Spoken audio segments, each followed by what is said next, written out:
ভাইরা আমার, বামাজিরা, তরুণীরা, যুবকেরা শুনুন, আল্লাহ বললেন সাহাবীরা তোদের কুরবানি গ্রহণ করব না, করব না।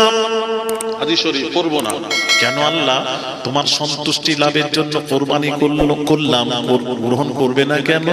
আল্লাহ বলছেন এই জন্য করব না, আমার নবী, তোদের নবী, বিশ্ব নবী ঈদের দিন, কুরবানির দিন ঈদের নামাজ পড়ে এসে কুরবানি করেছে, আর তোরা নামাজের, ঈদের নামাজের আগে কুরবানি করে দিলি।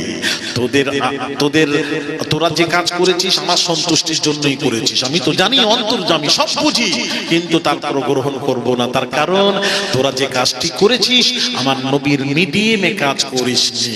নবী ঈদের নামাজ পড়ে সে কুরবানি করেছেন, তোরা নামাজ পূর্বে কুরবানি করেছিস, যার জন্য আমার সন্তুষ্টি লাভের জন্য হলেও গ্রহণ করব না।